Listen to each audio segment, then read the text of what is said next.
अब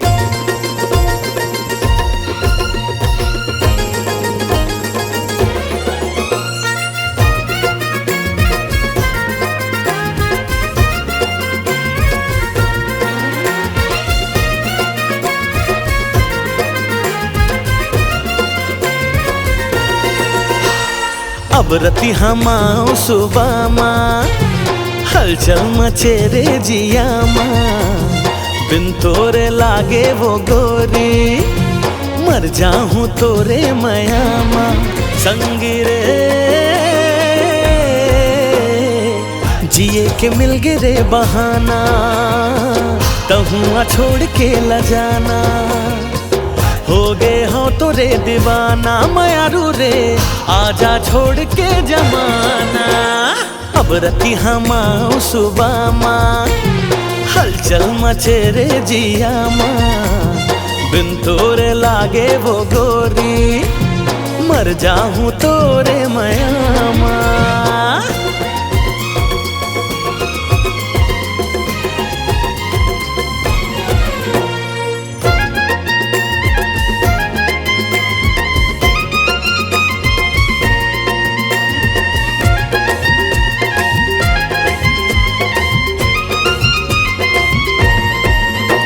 सुन रे मयारू मैं ना छीने ते मोर चना, सुनना सुना है रहना मोला नहीं सुहाए।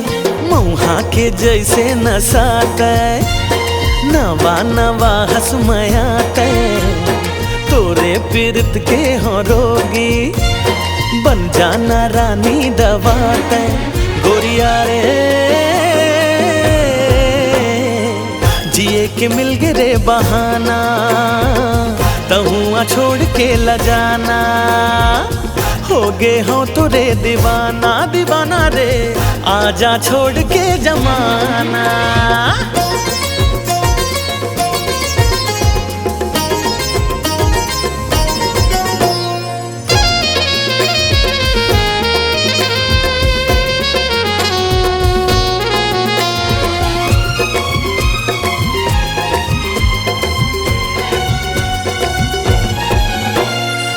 तुर माया के बोली करबो घलो ठिठोली, सुन ले रे हम जोली दोनों मिल हाय।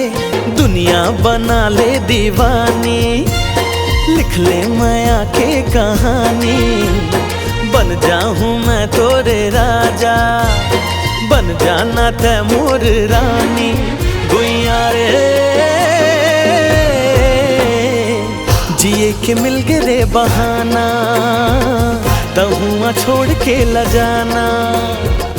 हो गे हो तोरे दीवाना दीवाना रे, आजा छोड़ के जमाना। अब रती हमाओ सुबह माँ हलचल मचे रे जिया माँ, बिन तोरे लागे वो गोरी मर जाऊं तोरे मया माँ। संगी रे जिए के मिल गे रे बहाना, तहुआ छोड़ के ल जाना। हो गए हो तोरे दीवाना मयारू रे, आजा छोड़ के जमाना। जिए के मिल गे रे बहाना, तहुआ छोड़ के ल जाना। हो गए हो तोरे दीवाना मयारू रे, आजा छोड़ के जमाना। अब रती हमाओ सुबह माँ हलचल मचे रे जिया माँ, बिन तोरे लागे वो गोरी मर जाऊं तोरे मया माँ।